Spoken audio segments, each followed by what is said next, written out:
شروع اللہ کے نام سے جو بڑا مہربان اور نہایت رحم کرنے والا ہے۔ 1,00,000 حج اور 10,000 قرآن پاک پڑھنے کا ثواب ملے گا جو یہ تسبیح پڑھے گا۔ محمد صلی اللہ علیہ وسلم نے فرمایا، محترم ناظرین، قرآن پاک اللہ تعالیٰ کی آخری آسمانی کتاب ہے جو اللہ تعالیٰ نے اپنے پیارے محبوب صلی اللہ علیہ وسلم پر 23 سال کے عرصہ میں نازل فرمائی۔ یہ کلام پاک ایک ہی مرتبہ نازل نہیں ہوا بلکہ 23 سال کے عرصہ میں تھوڑا تھوڑا نبی آخر الزماں صلی اللہ علیہ وسلم پر نازل ہوا، اور اس میں اللہ تعالیٰ نے تمام جن و انس کی ہدایت اور رہنمائی کے لیے مختلف صورتوں اور آیات کا حوالہ دیا کہ جن کی تلاوت ان کا ورد اور وظائف کر کے انسان اپنی دنیا اور آخرت سنوار سکتا ہے۔ اور اس کلام میں موجود مختلف صورتوں، آیات اور حوالہ جات سے اپنی مشکلات اور تنگ دستیوں کو دور کرنے اور اپنی خواہشات کی تکمیل کے لیے کا وظیفہ اور ذکر کر سکتا ہے۔ قرآن پاک میں ارشاد ہوتا ہے کہ بے شک دلوں کا سکون تو اللہ کے ذکر میں ہے، اس لیے انسان سکون و قلب کے لیے اللہ تعالیٰ کی عبادات اور کلام پاک کی تلاوت کر کے خود کو تر و تازہ اور پرسکون محسوس کرتا ہے۔ اس کے علاوہ اللہ تعالیٰ نے شیاطین، جنات اور مختلف قسم کی دیگر مخلوقات سے محفوظ رہنے کے لیے بھی مختلف صورتوں اور آیات کا حوالہ دیا ہے۔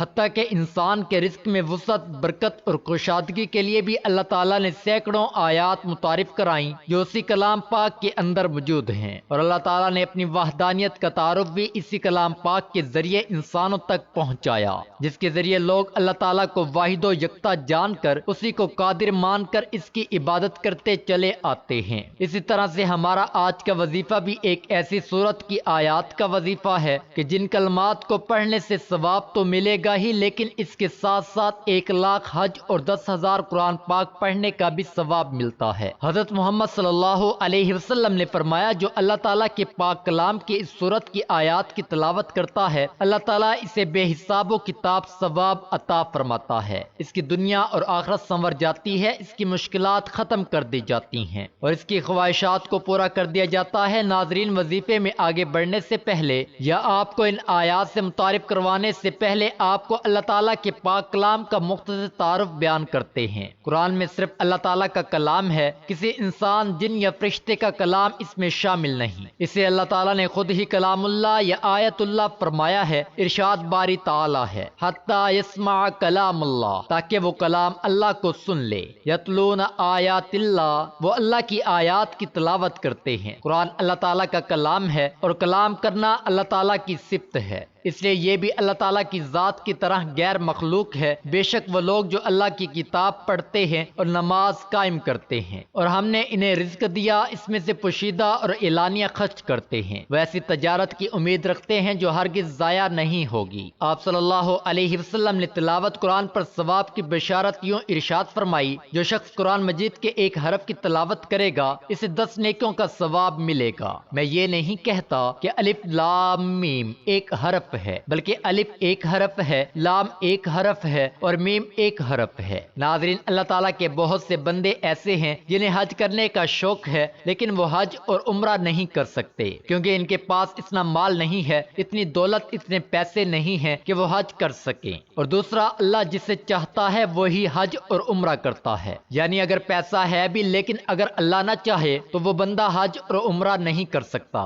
تو آج آپ کو جو کلمات پڑھنے کے بارے میں بتائیں گے، اگر آپ وہ کلمات، وہ آیات پڑھ لیتے ہیں، آپ کو پورے 1,00,000 حج کے برابر ثواب ملے گا۔ اسی طرح اگر آپ دن رات مکمل قرآن پاک نہیں پڑھ سکتے، یعنی چند ایک صورتیں پڑھ لیں یا کوئی آیات پڑھ لیں لیکن پورا قرآن نہیں پڑھ سکتے، تو یہ وہ آیات ہیں جن کو پڑھنے سے آپ کا حج بھی ہو جائے گا اور آپ کے قرآن پاک بھی ختم ہوں گے۔ ناظرین، جس صورت کی یہ آیات ہیں، اس صورت کے حوالے سے نبی پاک صلی اللہ علیہ وسلم نے فرمایا کہ جو شخص اس صورت کی تلاوت کرے گا، خدا اس کے عیب چھپائے گا، اسے خوف کی حالت اور حساب و کتاب کے موقع پر پریشانی میں آرام و سکون بخشے گا۔ تو وہ آیات ہیں، پارہ نمبر 25 سورۃ الجاثیہ کی آخری 2 آیات ہیں، جن کو پڑھنے سے 1,00,000 حج اور 10,000 قرآن پاک کے برابر پڑھنے کا ثواب ملتا ہے۔ سورۃ الجاثیہ قرآن کے 25ویں سپارے میں واقع 45ویں سورت ہے، جو کہ مکی سورتوں کا حصہ ہے۔ جاثیہ گھٹنوں کے بل بیٹھنے کے معنی میں ہے۔ 28ویں آیات میں قیامت کے دن امتوں کے گھٹنوں گھٹنوں کے بل جھکے اور انہیں ان کے اعمال نامے دینے کے ذکر کی وجہ سے اس کا نام جاسیہ رکھا گیا ہے۔ صرف ایک بار یہ تسبیح پڑھنے کی دیر ہے، یہ تسبیح پڑھنے والے سے رب کی ذات اتنا خوش ہو جاتی ہے کہ عرش الہی پر بیٹھا رب فرشتوں سے ذکر کرتا ہے، فرشتوں کو حکم جاری کرتا ہے کہ جاؤ اس بندے کی تمام رکاوٹیں بندشیں دور فرما دو۔ اللہ والو، اگر آپ چاہتے ہیں کہ رب کی ذات آپ سے خوش ہو جائے،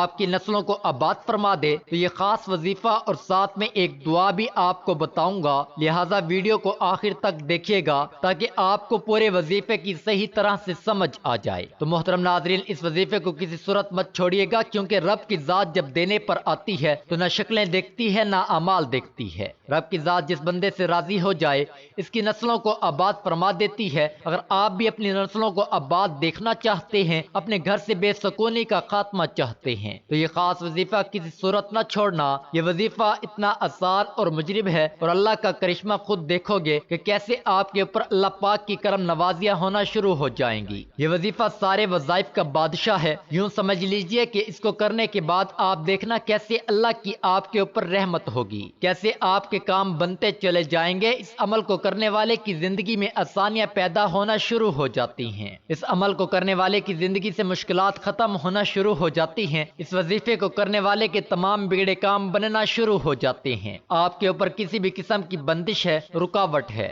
آپ کا کاروبار کا مسئلہ ہے، کاروبار چل نہیں رہا، گھر میں جو بھی بے برکتی ہے، بے سکونی ہے، مایوسی ہے، انشاءاللہ اس وظیفے سے یہ تمام مسائل دور ہو جائیں گے۔ اس عمل کو کرنے کے بعد انشاءاللہ آپ کے اوپر سے ہر طرح کی جو بندشیں ہیں، رکاوٹیں ہیں، ٹوٹ جائیں گی، آپ کی زندگی میں خوشیاں آ جائیں گی، جو بھی آپ کے مقصد ہیں، جو بھی آپ کی حاجتیں ہیں، وہ پورا ہونا شروع ہو جائیں گی۔ پہلے جو بھی آپ کام کرتے ہو وہ صحیح نہیں ہوتا، یا آپ کے ذہن میں کوئی مقصد ہے، یا آپ کسی کام میں لگے ہوئے ہو، اس میں آپ کو کامیابی نہیں مل رہی، اس عمل کو کرنے کے بعد انشاءاللہ ہر طرح کی آپ کے اوپر بندش، رکاوٹیں، نظر اور حسد سے سب دور ہو جائے گا، اور آپ کی تمام حاجتیں پوری ہو جائیں گی، جو بھی آپ کا مسئلہ ہے انشاءاللہ وہ دور ہو جائے گا۔ آج صرف ایک تسبیح پڑھیں اور اس تسبیح کو آپ نے ضرور پڑھ دینا ہے، اور اس نایاب وظیفے کی برکت سے آپ کے ہاتھوں میں دولت ہوگی، آپ کے ہاتھوں میں پیسہ ہوگا، انشاءاللہ دیکھ لینا غیب سے آپ کے لیے دولت کا بندوبست ہو جائے گا۔ یہ جو وظیفہ میں آپ کو بتانے جا رہا ہوں یہ بہت ہی خاص وظیفہ ہے۔ یہ جو تسبیح ہے اس کو پڑھنے سے اللہ پاک کی ذات بہت خوش ہوتی ہے، وہ ہستی جسے کسی آنکھ نے نہیں دیکھا، جسے کوئی گمان نہ چھو سکا۔ تعریف کرنے والے اس کی تعریف سے عاجز رہے، نہ حادثات اسے بدل سکے، اسے زمانے کی بیزباتی کا کوئی خوف نہیں، پہاڑوں کے وزن اور سمندر کی پیمائش کا علم اس کے پاس ہے، بارش کے قطروں اور درختوں کے پتوں کے عدد سے خبر ہے، کسی پر رات کی ظلمت اور دن کی روشنی ہے، سب جانتا ہے، اس پر آسمان کی بلندی، زمین کی پستی، زمین کی گہرائی، سمندر کی گہرائی اور پہاڑ کی چوٹی پر کوئی چیز پوشیدہ نہیں، وہ ہر چیز کو اس کی تمام تفاصیر کے ساتھ جانتا ہے۔ آپ آہستہ سے بولیں یا زور سے، وہ آپ کے اندر چھپے تمام بیدوں سے باخبر ہے، وہ تمہارے سانس کو نکلتے اور اترتے ہوئے دیکھتا ہے، رگوں میں چلنے والے خون کی آواز سنتا ہے، پتے کے ٹوٹنے اور زمین پر اس کے گرتے وقت آواز کو سنتا ہے، زمین کے اندر اس کے نیچے چلنے والے کیڑوں کی آواز کو سنتا ہے، سمندر کی تہ میں چلنے والی مچھلی کی آواز سنتا ہے، بحر و بر میں جو کچھ ہے سب کچھ اس کے علم میں ہے، وہ کائنات کا بادشاہ ہے، رب ہے۔ مصنف احمد میں حضرت عبداللہ بن عمر رضی اللہ تعالی عنہ کی روایت میں اس واقعہ کا بیان ہے کہ جب رسول اکرم صلی اللہ علیہ وسلم اللہ کی عظمت کو بیان فرما رہے تھے، اس وقت آپ کی کیفیت یہ تھی، آپ کا جسم ہل رہا تھا اور دیکھنے والوں کو ایسا محسوس ہو رہا تھا کہ آپ زمین پر گر پڑیں گے۔ اسے اللہ تعالیٰ کی معرفت کہتے ہیں۔ یہ معرفت انسان کے اندر ایک بھونچال کی کیفیت پیدا کرتا ہے۔ یہ کیفیت اللہ کو دیکھے بغیر دیکھ لینا ہے۔ یاد رکھیں کہ اللہ کے اس عظیم کائنات جس کا ہم ایک بہت ہی چھوٹا قطرہ ہیں، ہمیں ایک ہی مقصد کے لیے پیدا فرمایا ہے، اور وہ ہے عبادت، عبادت اور صرف عبادت۔ اس کے علاوہ کوئی مقصد حیات نہیں ہے۔ بے شک وسائل و ذرائع ہوں، اللہ کے خزانوں میں کسی کمی کو پورا کرنے کے لیے انسان کو پیدا نہیں کیا گیا، اور نہ اللہ رب العزت کا کوئی کام اٹک گیا جس کی وجہ سے انسان کی خلقت ضروری تھی۔ انسانی خلقت کا واحد مقصد صرف عبادت ہے۔ انسان سے اس خدائے سبو اور قدوس کی صرف عبادت مطلوب ہے، اس لیے صبح اور شام اسے یاد کرو۔ یہی انسانیت کی معراج اور امتیاز ہے۔ جو اللہ کا ہو جاتا ہے تو ساری دنیا اس کی غلام ہو جاتی ہے۔ اللہ تعالیٰ اس کا دوست بن جاتا ہے، پھر اس انسان کے دشمن اللہ کے دشمن بن جاتے ہیں، اس کے دوست اللہ کے دوست ہو جاتے ہیں۔ جس نے اللہ کے دوست کو تکلیف پہنچائی وہ قدر مطلق اس سے اعلان جنگ کر لیتا ہے۔ اللہ کا تو ہو کر دیکھیے، اللہ کی ذات کو مقصد بنا کر زندگی گزار کر تو دیکھیے۔ اللہ کے لیے مرنا، اس پر مر مٹنا سیکھیے، اس کے لیے جینا سیکھیے۔ خوشی بھی وہی ہو جو اسے پسند ہو، غم میں اس کا لحاظ اظہار بھی ہو جو اسے پسند ہے، اور خفا بھی ہو اسے پسند ہو۔ ہر دم اور ہر لمحہ اس کی رضا مطلوب و مقصود ہو۔ اللہ تعالیٰ کی عبادت کے ساتھ ساتھ ہمیں ہر پل، ہر وقت، ہر لمحہ شکر ادا کرنا چاہیے۔ اسلام نے شکر ادا کرنے کے ہمیں 4 طریقے بتائے ہیں: دل سے شکر ادا کرنا، زبان سے شکر ادا کرنا، نعمتوں کے استعمال سے شکر ادا کرنا، مخلوق خدا کی خدمت سے شکر ادا کرنا۔ اگر کوئی آپ پر احسان کرتا ہے، آپ اس کی بجائے احترام کسی اور کا کریں تو وہ ناراض ہو جائے گا۔ بالکل اسی طرح اللہ تعالیٰ نے ہمیں بے شمار نعمتوں سے نوازا ہے، اگر ہم اللہ کی بجائے کسی اور احترام و اکرام کریں گے تو اس عمل سے اللہ تعالیٰ بہت سخت ناراض ہو جاتے ہیں۔ یہ ایک فطرتی اصول ہے کہ جس شخص پر کوئی احسان کرتا ہے وہ بندہ اس کا غلام بن جاتا ہے اور اس سے محبت کرنے لگتا ہے اور اس کی پسند کو بھی ترجیح دیتا ہے۔ اسی طرح ہمیں بھی چاہیے کہ ہم اپنی حقیقی اللہ تعالیٰ کے احکامات کو ہر وقت ماننے کی اور ترجیح دینے کی کوشش کریں۔ زبان سے شکر ادا کیا ہوتا ہے کہ انسان اس اقرار اور اظہار کرے، ریاکاری مقصود نہ ہو، اللہ تعالیٰ کی ہر دی ہوئی چیز پر الحمدللہ کہے۔ مثلا الحمدللہ اللہ نے مجھے آنکھوں کی نعمت سے نوازا ہے۔ بندوں کا شکر ادا کرنے کا مطلب یہ ہے کہ جب کوئی آپ کو چھوٹی چیز دے،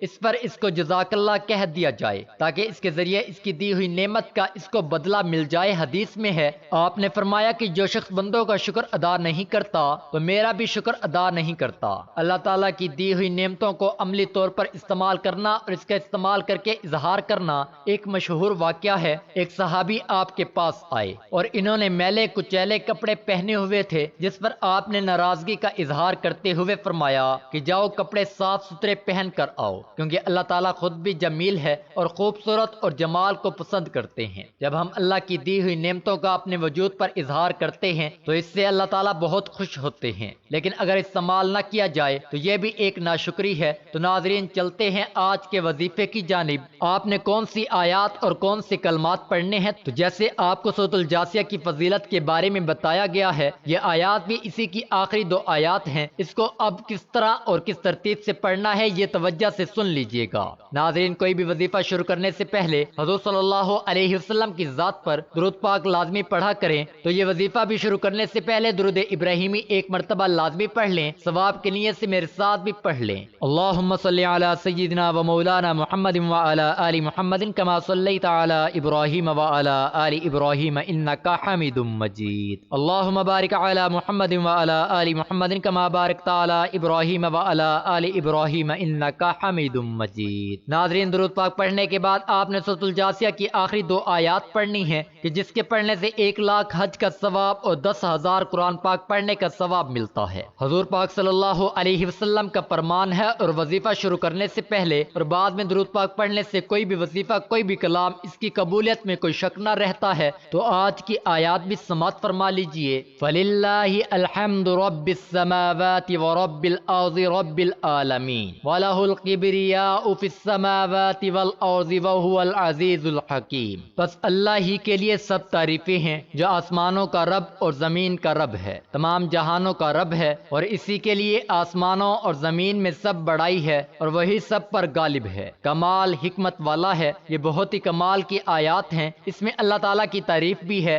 اور اس کی بڑائی اور اس کی حکمت کو بیان کیا گیا ہے۔ جو شخص یہ آیات یاد کر لیتا ہے اور چاہے تو چلتے پھرتے بھی ان آیات کی تلاوت کر سکتا ہے۔ اس کی تلاوت، اس کا ورد کرنے سے انسان کی تمام مشکلات دور ہو جاتی ہیں، اس کا رزق وسیع کر دیا جاتا ہے، وہ اللہ تعالیٰ کا محبوب بندہ بن جاتا ہے، اس کو ڈھیروں ثواب ملتا ہے، اس کے ماں باپ کو بھی بہت ثواب ملتا ہے۔ اس کی تلاوت کرنے والے کو 1 لاکھ حج اور 10,000 قرآن پاک پڑھنے کے برابر ثواب ملتا ہے۔ اللہ پاک سے اپنی حاجت کو طلب کرے، انشاءاللہ اللہ پاک اس کی حاجت کو پورا فرما دے گا۔ اگر آپ کا کوئی بھی وظیفہ آپ کے کام نہیں آ رہا تو یہ عمل لازمی کر کے دیکھ لیں، انشاءاللہ اس عمل کے بعد پتہ چلے گا کہ وظائف کام کیسے کرتے ہیں۔ ساری زندگی عمل کرتے رہو گے اور دولت پیسے دونوں سے سمیٹتے رہو گے۔ جس نے اس عمل کو کیا، مال و دولت بے حساب اور بے تحاشا پایا ہے۔ تو محترم ناظرین، جب آپ اس عمل کو کرو گے انشاءاللہ آپ دیکھو گے کیسے آپ کے کام بنتے چلے جائیں گے، جو بھی آپ کے کام اٹکے ہوئے ہیں وہ صحیح ہو جائیں گے۔ آپ کا دولت کا مسئلہ ہے، صحت کا مسئلہ ہے، بیماری کا مسئلہ ہے، جو بھی آپ کی زندگی میں مشکلات چل رہی ہیں انشاءاللہ وہ دور ہو جائیں گی، آپ کی زندگی میں خوشیاں آ جائیں گی، آپ کی زندگی میں آسانیاں آ جائیں گی، آپ کی زندگی میں آسانیاں آنا شروع ہو جائیں گی۔ لیکن آپ نے دعا بھی مانگنی ہے اللہ پاک سے کہ اے میرے اللہ میری زندگی میں آسانیاں پیدا کر دے، اے اللہ تو سب کا بادشاہ ہے، اے اللہ تو ہر چیز پر قادر ہے، تو میری مشکلات دور کر دے، میری پریشانیاں دور کر دے، میری دعائیں قبول فرما، جو بھی میرے اوپر بندشیں ہیں، جو بھی میرے اوپر رکاوٹیں ہیں وہ دور کر دے، اے اللہ تو ہر چیز پر قادر ہے۔ اللہ تعالیٰ سے دعا کیجئے ہمارے صغیرہ اور کبیرہ گناہ معاف فرمائے، ہمیں گناہوں سے توبہ کرنے کی توفیق عطا فرمائے، اور جو لوگ حضرت آدم علیہ السلام سے لے کر آج تک فوت ہو چکے ہیں ان کی مغفرت فرمائے، اور ہمیں سیدھے راستے پر چلنے کی توفیق عطا فرمائے۔ اور کوئی بھی وظیفہ نماز کے بغیر مکمل نہیں ہوتا، آپ نے 5 وقت کی نماز بھی لازمی ادا کرنی ہے، اور حسب توفیق صدقہ بھی دینا ہے، پیسے آپ نے کسی فقیر کو دے دینا ہے، کسی غریب کو دے دینا ہے، کسی ایسے بندے کو دینا ہے جو ضرورت مند ہو۔ میرے بھائیوں میری بہنوں، یہ عمل آپ کو لازمی کرنا ہے اپنے رزق کے مسائل کے لیے، اپنی دولت کے مسائل کے لیے۔ صدقے کی وجہ ہے ہمارے رزق اور دولت میں اضافہ ہوتا ہے، گھر میں برکت ہوتی ہے۔ اس کے علاوہ ہمیں یہ بھی پتہ چلتا ہے کہ صرف مال خرچ کر کے ہی صدقہ نہیں دیا جاتا، بلکہ اگر آپ کسی کو سلام کرنے میں پہل کرتے ہیں تو یہ بھی صدقہ ہے، پانی پلانا یہ بھی صدقہ ہے۔ اسی طرح صدقہ دینے کے بہت سارے طریقے ہیں، جیسا کہ 2 آدمیوں کے درمیان صلح کروا دینا، کسی کو سواری پر چڑھنے میں مدد کرنا، کسی کو اچھی بات بتانا، نماز کے لیے جو آپ قدم بڑھاتے ہیں یہ بھی صدقہ ہے۔ راستے سے رکاوٹیں اور پتھروں کو ہٹا دیں، دوسروں کو فائدہ پہنچانا، کسی کو دعا دینا، کسی کو پڑھانا یا کوئی چیز سکھانا، کسی کو اچھی بات بتانا، کسی کو مسکرا کر دیکھنا، کسی مصیبت میں پھنسے انسان کی مدد کرنا، وقت نکال کر اپنے ماں باپ کے ساتھ گزارنا، کسی کی طبیعت پوچھنا، کسی کی عیادت کرنا، کسی پریشانی یا آزمائش پر صبر کرنا، نیکی کا حکم دینا اور برائی سے روکنا، کسی کو معاف کر دینا، اس کے باوجود آپ کے پاس اسے سزا دینے کا اختیار ہو، یہاں تک کہ اپنی بیوی کو اپنے ہاتھوں سے کچھ کھلانا اور اس سے پیار محبت کی باتیں کرنا بھی صدقہ ہے۔ صدقہ دینے کے بے حد فضیلت اور فوائد ہیں۔ کہا جاتا ہے کہ بے شک مومن قیامت تک اپنے صدقے کے سائے میں ہوگا۔ مسلمان ہونے کے ناطے یہ نہ صرف ہمارا ایمان ہے بلکہ عام مشاہدہ اور تجربہ بھی ہے کہ جب ہم اللہ تعالیٰ کی راہ میں خرچ کرتے ہیں، اپنی نیت صاف رکھتے ہیں اور دکھاوا نہیں کرتے ہیں، تب اللہ تعالیٰ اس نیکی کو کئی گناہ بڑھا کر ہمیں لٹا دیتے ہیں۔ اللہ تعالیٰ قرآن مجید میں ارشاد فرماتے ہیں کہ اے ایمان والو، اللہ کی راہ میں ہمارے دیے ہوئے میں سے خرچ کرو، ہم انسانوں کی اوقات کچھ نہیں، نہ ہی ہماری بس میں کچھ ہے، ہم پر ساری عنایات اس رب کی ہیں جو اس جہان کا مالک ہے۔ یہ اسی ذات کا کرم ہے کہ اس نے ہمیں دینے والوں میں سے بنایا ہے، لہذا یہ ہمارا فرض ہے کہ ہم اس عطا کردہ رزق سے غریبوں، مسکینوں، لاچاروں اور مجبور ضرورت مندوں، یتیموں اور بے سہارا لوگوں کی مدد کریں، ان کی ضروریات کا اس طرح خیال کریں جس طرح اللہ سبحانہ و تعالی ہماری ضروریات کا خیال اور ہمارے گناہوں کا پردہ رکھتے ہیں۔ ناظرین، وظیفہ کرنے کے بعد اللہ کی بارگاہ میں رو رو کر گڑ گڑا کر دعا کرنی ہے، اے گناہ گاروں کو بخشنے والے، اے عیبوں پر پردہ ڈالنے والے عظیم رب، سب مسلمان پر اپنا رحم و کرم فرما، تنگ دستوں کے رزق میں وسعت عطا فرما اور بیماروں کو شفا عطا فرما، آمین۔ ہمیں صبر و شکر کرنے والا بنا اور ہماری دنیا اور آخرت سنوار دے، آمین۔ دعا ہے کہ اللہ تعالیٰ نیکی کی بات کو سننے، سمجھنے اور اس پر عمل کرنے کی توفیق عطا فرمائے۔ ناظرین سے گزارش ہے کہ اللہ تعالیٰ کے 99 ناموں میں سے کوئی ایک نام لکھ کر کمنٹس میں ضرور شیئر کریں۔ اللہ تعالیٰ ہم سب کا حامی اور ناصر ہو، آمین۔ جزاک اللہ، شکریہ۔